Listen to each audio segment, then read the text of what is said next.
Сәлем балақай, тілімізді жаттықтыратын уақыт келді.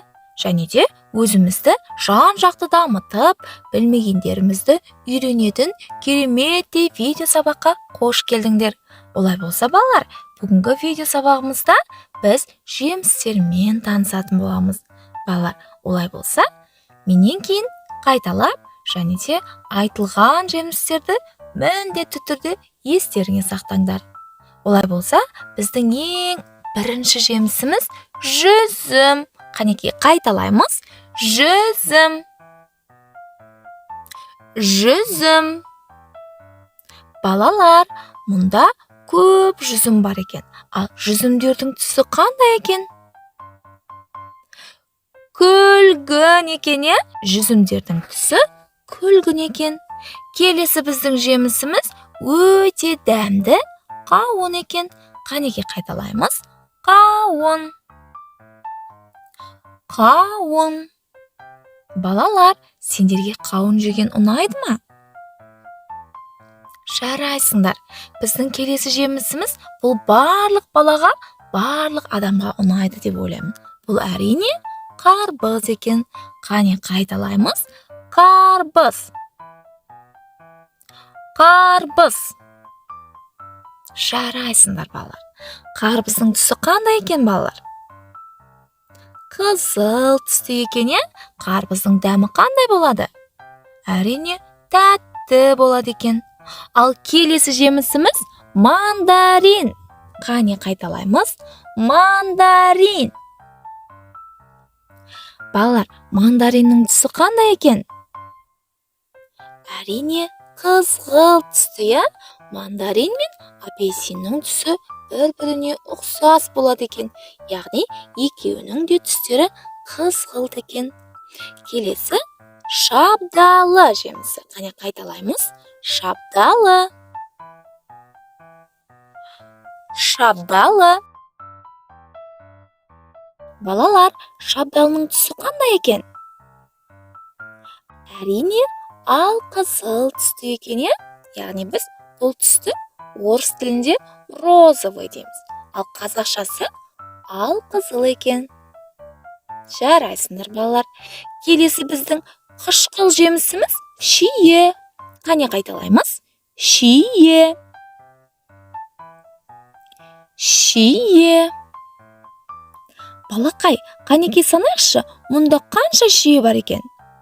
1, 2, 3, 4. Балақай, мұнда қанша шие болды? 4 шие болды, е? Шие өте қышқыл болады екен. Келесі құлпынай. Қане қайталаймыз. Құлпынай. Балалар, құлпынай өте тәтті жеміс. Және құлпынайдың түсі қандай болады екен? Қызыл болады екен, е? Жарайсыңдар. Келесі біздің жемісіміз ананас. Қане қайталаймыз. Ананас. Банан. Банан. Балалар, бананның түсі қандай екен? Әрине сары түсті екен. Балалар, сендерге банан жеген ұнайды ма? Мысалы, маған ұнайды. Ал келесі жемісіміз алма. Алма. Балалар, бұл суреттегі алмалардың түсі қандай екен? Жасыл екен, е? Балалар, ендігі кезек көкөністерде. Олай болса, көкөністерді бірге қайталайық. Және де жемістер мен көкөністерді шатастырып алмас үшін олардың барлығында жаттап алайық. Олай болса, ең алғашқы көкөніс баялды. Баялды. Балалар, баялдының түсі біз видеоның басында көрген жүзім жемісінің түсімен бірдей екен. Олай болса, балалар, жүзімнің түсі қандай еді? Әрине, күлгін еді. Демек, жүзім де, баялды да күлгін түсті екен, е? Келесі картоп. Картоп. Балалар, картоптың құрамында біздің өсуімізге, мықты болуымызға және өте ақылды болуымызға көмектесетін көптеген дәрумендер бар екен. Сол себепті тамақтың ішіндегі картоптарды жеуден бас тартпаймыз. Келесі біздің көкөнісіміз әрине сәбіз. Сәбіз. Балалар, сәбіздің түсі қызғылт болады екен. Балалар, біз жаңа қызғылт түсті бір жеміспен танысқан болатынбыз. Ол қандай жеміс еді? Дұрыс айтасыңдар. Мандарин, апельсин жемістері де сәбіздің түсімен бірдей болады екен.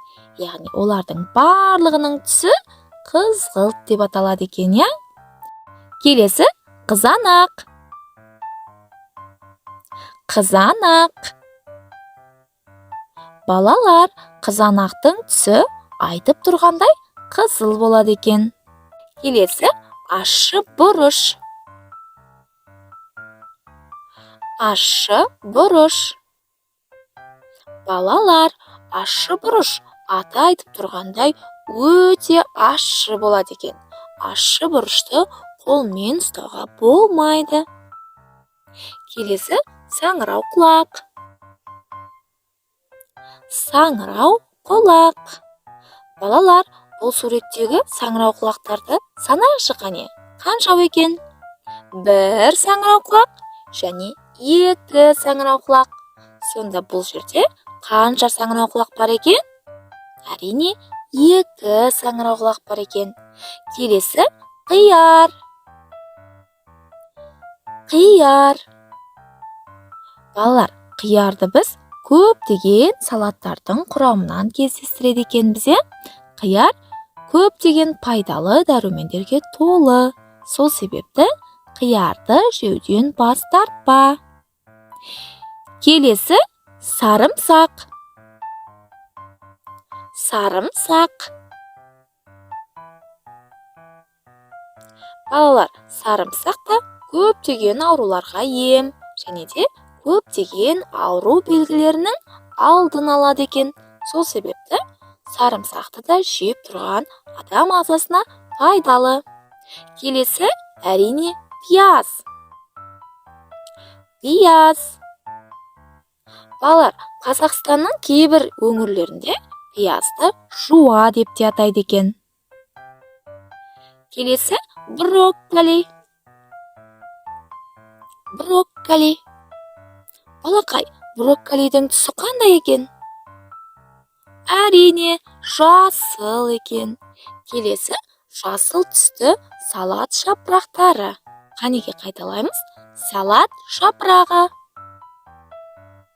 Салат жапырағы. Жарайсыңдар балалар. Салат жапырағы көптеген салаттардың құрамында болады екен. Және де салатқа ерекше дәм береді екен. Балалар, осымен бүгінгі біздің жемістерге және көкөністерге арналған видео сабақтарымыз өз соңына жетті.